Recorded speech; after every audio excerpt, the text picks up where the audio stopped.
So once again, thank you. Welcome to HR Generalist class.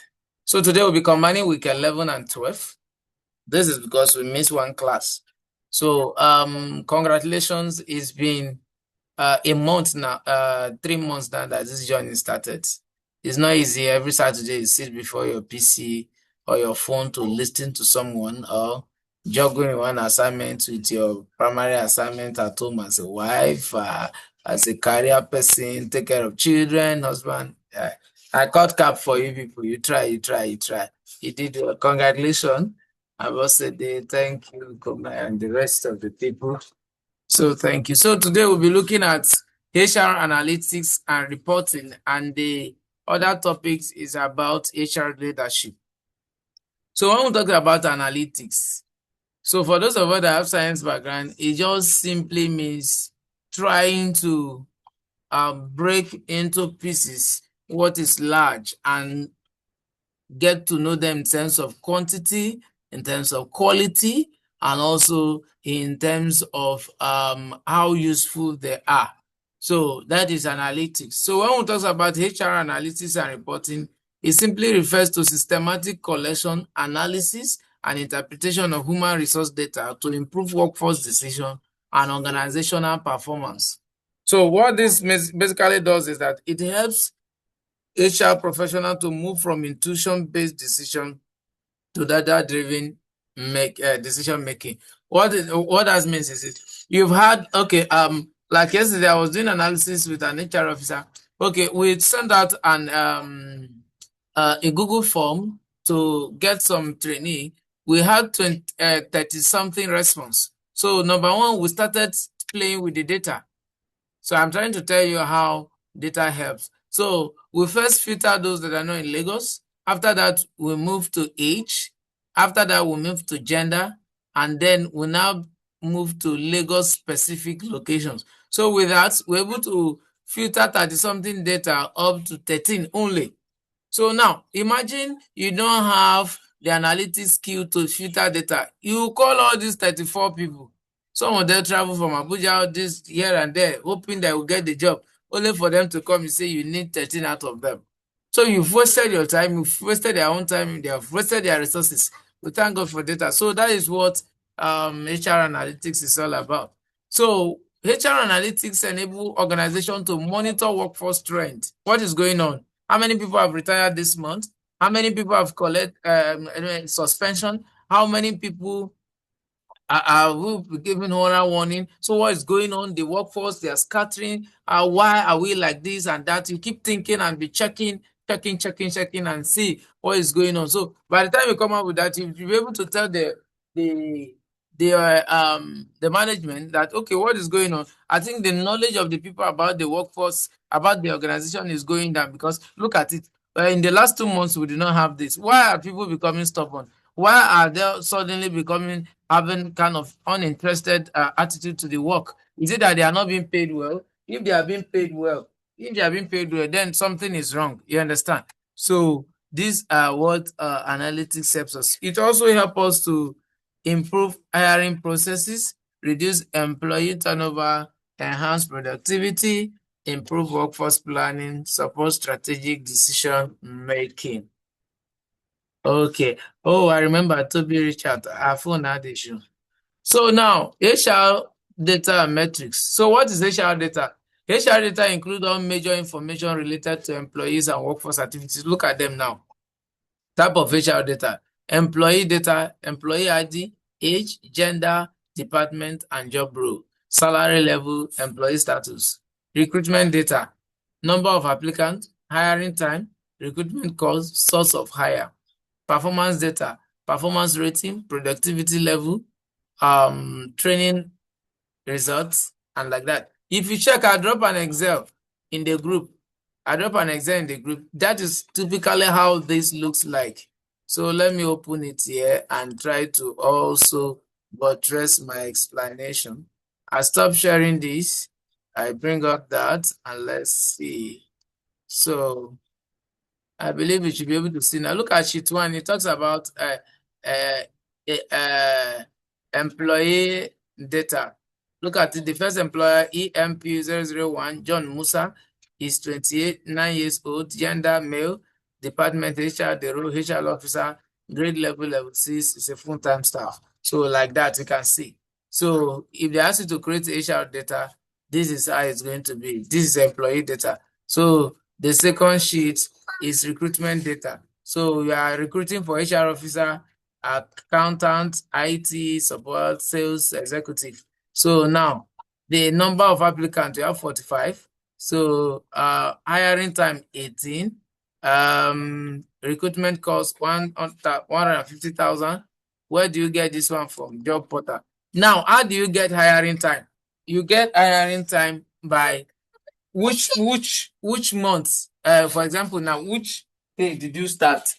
Which day? Okay, you post your ad today. It takes 3 weeks before you do your shortlisting. You calculate it. Then in between that and when you finish your recruitment, how many days? So you can also drive it to time. So how many days make it? How many hours make 18 days? You can also drive it and look at it. Why would recruitment cost? Today, if you have an HR that have a pool of CVs and the rest, kudos for you. Kudos. Some people don't appreciate that because to look for one, the last time I tried to push job ad on LinkedIn, which I eventually did not do again, the list I think is just is 14,000, and that will just be for some hours. So it's a lot. So as an HR, the organization will be happy if you have been able to create a pool of either WhatsApp or Telegram where applicants come to seek for a job. They'll value it more. Yes, I know all of us know about Mark job. At least where we have 2 groups on WhatsApp, then we have 1 Telegram, and we also have a group there on Facebook and also on LinkedIn. The page is there, so that helps a lot. So please, as you continue your career, think of that.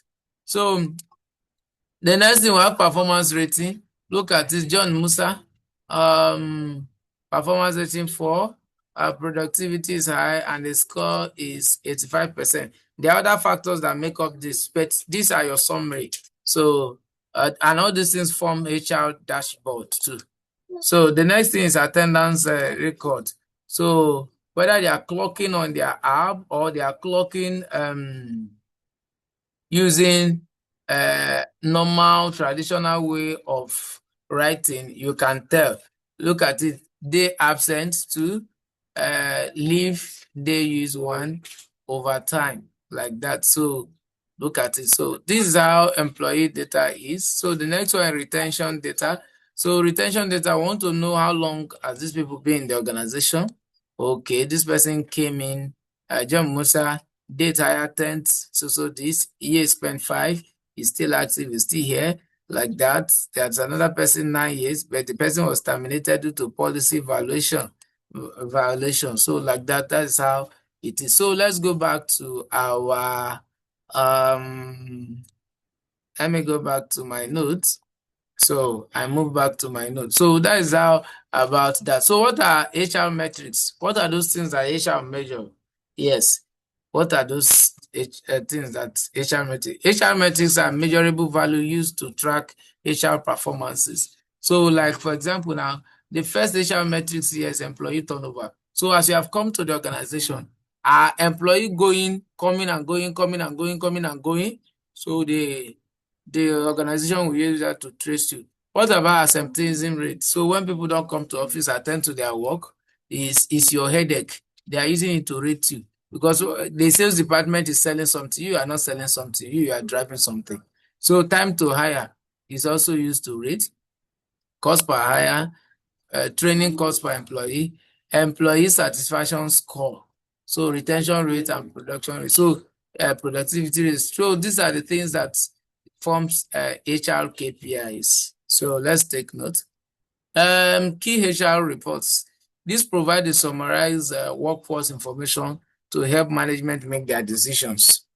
So number 1, turnover rate. Look at it. So we're doing a little mathematics here. Please, I want you to take note. So turnover rate measures the percentage of employees who leave an organization during a specific period. So the formula is this: turnover rate is equal to number of employees who left divide by average number of employees, multiply by 100. For example, employee at the beginning of the year, they are 100. Employee at the end of the year is 120. Employee who left is 15. Now, average employee is equals to 100 plus 120 divided by 2. That will give you 110. So the turnover rate now is equal to how many people left? 15. Divide by that 110, the average employee that are remaining now, multiply by 10. So the employee turnover here is 13.6%. Look at it very well. Now, what are the types of employee turnovers? Number one, we have voluntary turnover, which is resignation. Involuntary turnover, which is termination. Internal turnover, which is transfer.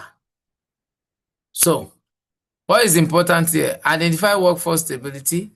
It helps to detect retention problem, and it also helps to reduce hiring costs and also support workforce planning. Look at absenteeism rate. This helps us to know how often employees are absent from work. So absenteeism rate is equal to total absent days divided by total working days available. For example, a total absent days that employee comes to the office, 40. Total working days available is 1,000. So acceptability rate is equal to 40 divided by 1,000 multiplied by 100. That will give us 4%. So why are we doing this? And what could cause employee not to come to the office? Health problem can be there, job dissatisfaction, workforce stress, poor working condition, and also poor issues might cause that. Why do we need this data? It helps us to monitor workforce reliability, identify attendance issues, improve productivity planning. So we can see how it works. So I believe we should be able to calculate all this percentage and the rest. So these are what form HR dashboards. Now, recruitment metrics. Recruitment metrics evaluate the effectiveness of hiring processes. So now, let's look at it. Time to hire. So I've explained that, but let's look at the formula now. Time to hire is equal to date fill minus date vacancy open. For example, you open your vacancy on 25th of April and you close that vacancy on 30th of April. What is your time to hire? It's 5 days. You understand? So how did it help us? It helps us to measure recruitment speed and also helps improve hiring efficiency. So cost per hire is when you spend money for ad or refreshment when people come to interview. So the formula is equal to total recruitment cost divided by number of hire. So if I spend 200,000 and I have 10 people that come for the interview, 200 divided by 10, I think that will give me 20,000. So cost per hire is 20,000. So where do we incur this cost? In advertisement, in recruiter salary, in interview costs, and training costs. What of source of hire? So when we're talking about source of hire, it tracks where successful candidate comes from. Is it from job board, employee referral, social media, or recruitment agency? You need this because so that you'll not be wasting your time sending your ad to WhatsApp, maybe where you are getting it from more is on Facebook. So when you get to know this, it will help you to know where to channel your energy. So offer acceptance rate. Yes, I've had experience of this. It's just this month, 2 people, they did not even answer. They left like that. They did not say the reason why they are not accepting the offer. So they will not even answer you again. So offer acceptance rate is equal to number of offer accepted divided by total offer made multiplied by 100. You for example made what do we call it 20 offer and 10 was accepted.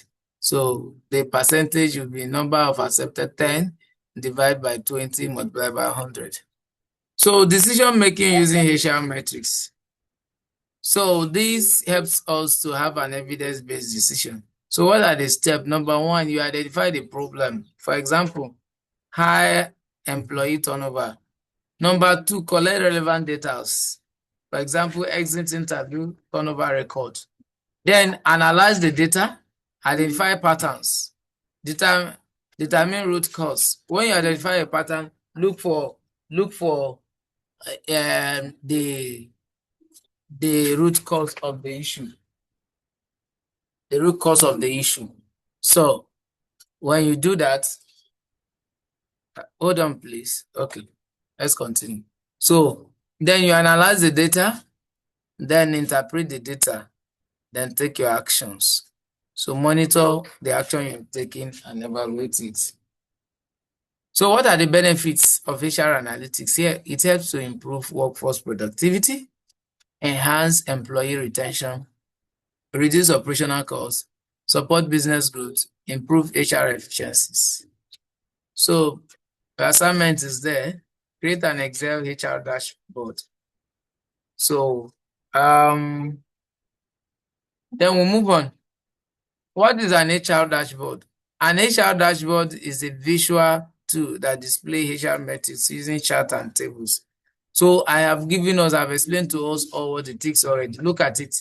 We are going to create an Excel board, including this. I've done that. That is the sample I showed us that time. That's the sample I showed us. Yes. So we are going to use this to calculate this metric. So I've given us the Excel already. So all you just need to do now is use it to calculate it. So add formulas, turnover rate, and acceptance rate. You can calculate that from this data here. January 50 people, like that, 5 to 10, February 50, like that. So the number of month employee, new hire, resign, absent days. So this is the month, this is the number of employee, this is the new hire, this is resign, and then this is absent days. So you can use it to calculate. So from there again, we can also calculate your turnover rate and absenteeism rate.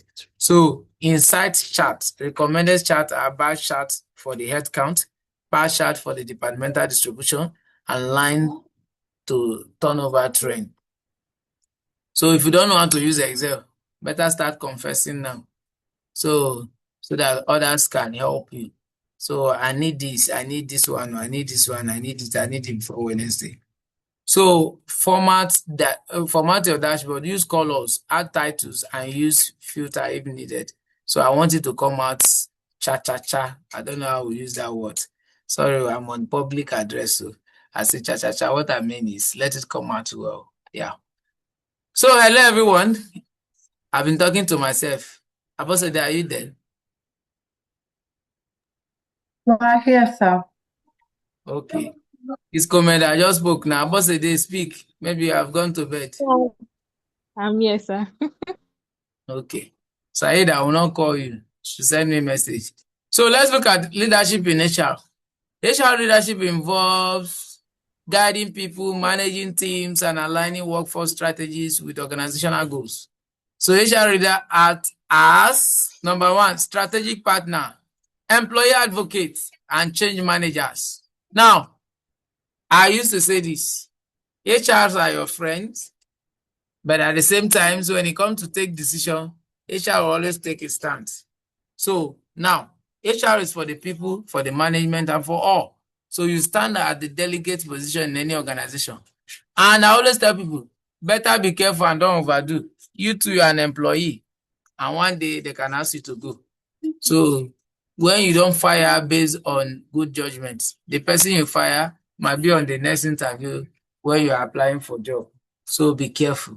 So now, key roles of HR leader: talent management, recruiting and retaining skilled employees; employee engagement, creating a positive work environment; organizational development, improve workforce capability; conflict resolution, handling workplace disputes. So yes, Saeed, I know that you're here. So policy implementation, ensure compliances with company rules. So the leadership style, we have different type of leadership style. I'm going to describe them one by one. So you will judge yourself. Abosede, Kome, and Said. Suit yourself. Autocratic leadership. Leader make decision alone. Useful in emergency. This one is good when there is emergency. You can't call me to pa pa pa. You do it. So I don't know which one you are. Democratic leadership. They encourage participation and improve team morale. They don't do things on their own. They always want to hear from people. Transformational leader. It motivates employee and encourage innovation. You understand? It gives assignment. You do this, you do this, you come up with this. Why are you not thinking? Think out of box. Must you call me this, that? These are transformational leaders. Transactional leader. Transactional leader. I repeat, transactional leader. They focus on reward and penalty. They'll give you this what policy say. This is your KPI. You meet 80%, you collect this. You meet this, you do this. You fall from this, you go. They are just transactional. They give you, you take, and like that. So let's suit ourselves where you belongs to. So skills required for HR leadership: communication skills, decision-making ability, problem-solving skills, strategic thinking, team management, and negotiation skill. So as an HR, you need all these skills for you to function. You need all these skills for you to function. You need it. So we have emotional intelligence. We have emotional intelligence. So when we talk about emotional intelligence, so what it means is this: you trying to understand your environment, control and manage emotion, either your own or people's emotion effectively. So it's essential for managing people and workplace. So we also look at components of emotional intelligence. We have self-awareness, understanding your emotion and your behavior, self-regulation, controlling emotional reactions, motivation, staying focused on goals, empathy, understanding others' feeling, social skill, building positive relationships. So importance of emotional intelligence: it improves communication, enhance conflict resolution, build trust among employees, support employees' engagement, improve leadership effectiveness. So that is that on emotional intelligence. We also have professional ethics in HR. What should happen and what should not happen. So as an HR,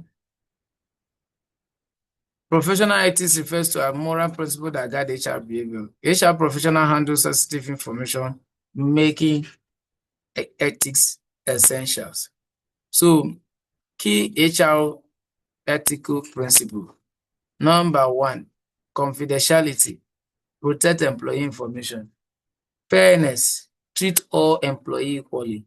Integrity, act honestly and transparent. Compliance, follow laws and regulations. Accountability, take responsibility for your action.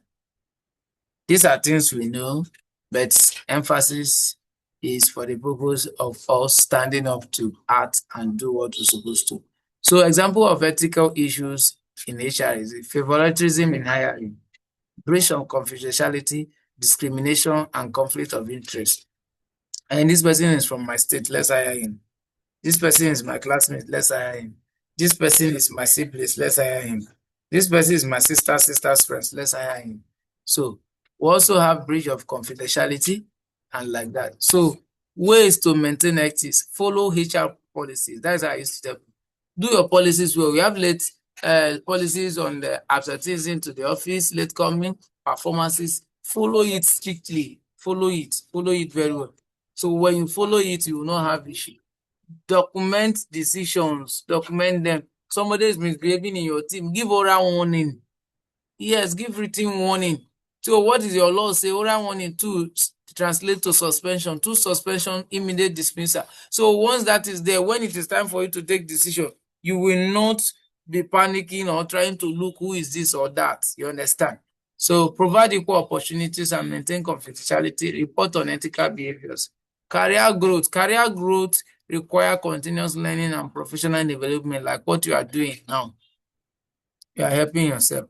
So what are the HR career growth? Look at it HR assistant to HR officer, from HR officer to HR manager, from HR director to HR consultant. So what this means is, this hierarchy says that go out to the field, deal with industry finish, and then come back and begin to lead others. So because majorly after HR manager is head HR or HR director. So from there, you have earned your career. The next thing you have to do is to lead the young ones and teach them what to do. So ways to develop HR career. So continuous learning, attend workshop, professional certificate. For example, we have Chartered Institute of Personnel Management. We have Chartered HR Management certification from International. We also have HRCI certificates, different certificates on that. We have PHCR and the rest of that. So we also have networking, join HR professional group, mentorship, learn from experienced HR professional, skill development, improve on yourself. So importance of skills for HR career growth. So important skills that you need: HR analytical skill, communication skills, leadership skills, technology skills, strategy skills. So these are all that we need to succeed as an HR professional. These are all we need. So once again, thank you for your time. This has brought us to the end of our syllabus for HR generalists. The next is practice, practice, practice, practice.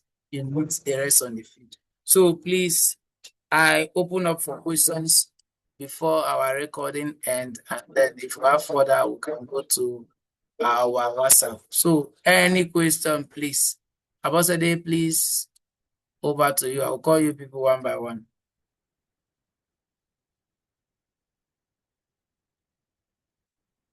Abosede, No question. you have No no question, question. sir. What did you learn today? You have no question. What did you learn today? We learn leadership in HR and how to give. Comet, can you tell us?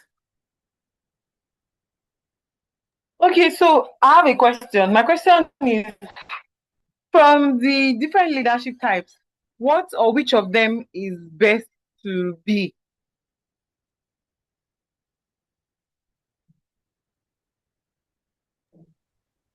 Okay, the point is all of them have their advantage and disadvantages. So, I already know that too. I want you to tell me which of them is best. but I believe transformational leadership is better, where you always Great. when you always want people to be at their best, not necessarily because Transformation, yes, not transactional.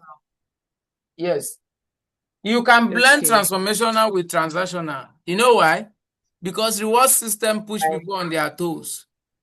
You understand? Thank you very much. So I just wanted to get I just wanted to have a, what's the word now? I just wanted to have I wanted to have a something that I can hold on to, that okay, I'm doing the right thing. Because to be very honest, I've been the, let me see the types again. Sorry.